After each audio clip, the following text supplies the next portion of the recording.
I just encourage you to like maybe take a little step to mark the official start of your forest bathing experience. Find something to kind of step over or really notice and give yourself permission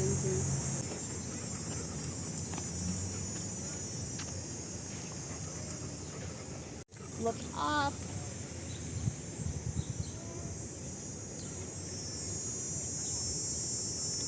To look down at the ground or just feel your feet, to noticing what's in motion, what's moving.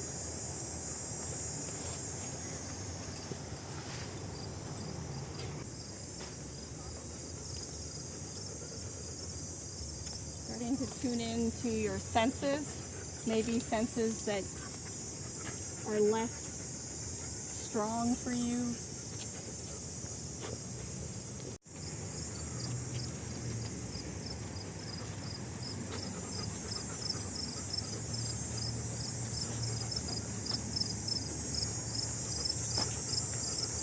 Closer for a second. This is poison ivy. Which one? Right here. This one? The leaf? All of it, yeah. Really? So with poison ivy, we're looking out for leaves of 3 when you have 3 together.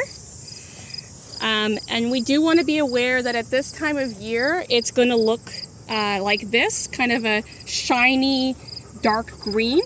But as we progress into the fall, it actually changes color beautifully, like the leaves. And in winter, it can still be present. There's the stems, which can have the oil, but also a white berry. But this is what it looks like right now. It can be substantially larger. So just awareness. That's, I think, one of the biggest cautions. We don't have to be scared of it, but cautions for leading walks in Toronto. And that's why it can be helpful to have just full-length pants, because poison ivy is attracted to disturbed areas. So it's always going to be close to where we're walking. It releases the oil. And then the biggest thing to do if you have been impacted by poison ivy is actually to use dish soap to like wash the area and to not be spreading it everywhere first. Yeah.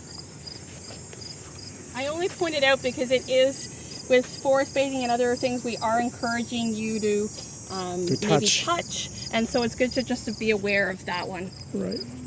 Here and this tree up here, and just looking out and getting slowing down and just noticing here in the meadow what's in motion, what's moving, and even seeing if you can start to get your own body to kind of sync up with the motion, which can be with our eyes, but it can also be with the sound that we hear. But yeah, just find your own spot along here, and we'll do about 2 minutes of just staring. So what are you noticing? And of course you can pass if you don't want to share, but just in 1 or 2 words, what's something you're noticing as we start to enter the savanna? And if it feels okay, you can close your eyes or just let your gaze get really soft. So just listening to the sounds first that are very, very close to us. And I want you to fill it with textures. So what I mean by that is, as you walk along, to really let your sense of touch be activated, starting with your hands, and really feeling all of the different textures except for poison ivy.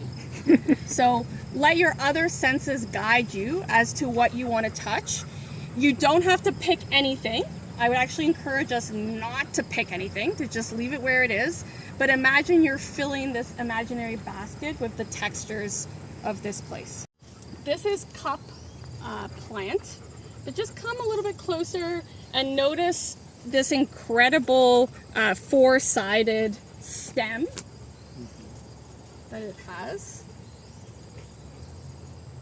Is it a native plant or just? Yes, yes. A lot of the plants in here are native. There's been a lot of work to restore a lot of the native plants. Can everyone feel a cup plant? Come on in a little bit closer.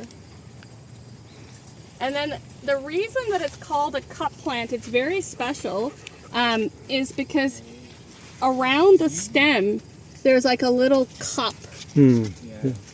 There, right there. Right. And that will fill with water. And that's where the pollinators will often get like a little water fountain. Remember that the savanna is normally very hot and it's not a great source of water. Right. And so this cup plant typically on a non-rainy year plays a really important role of catching the water.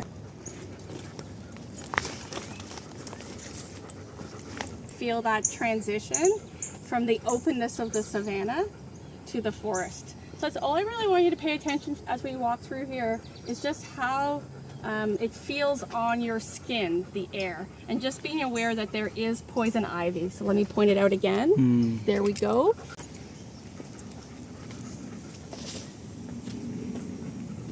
Can you almost feel where the sun is? Even like raising your arms just to feel that growth of the trees, that extension.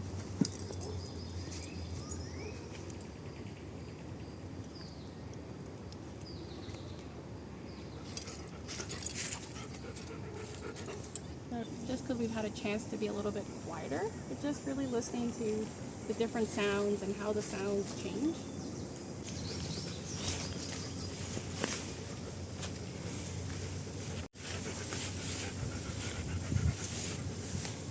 This is the native sumac.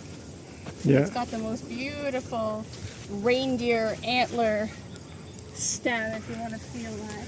We're back in the savanna. Yeah. We're back in Savannah, right up there.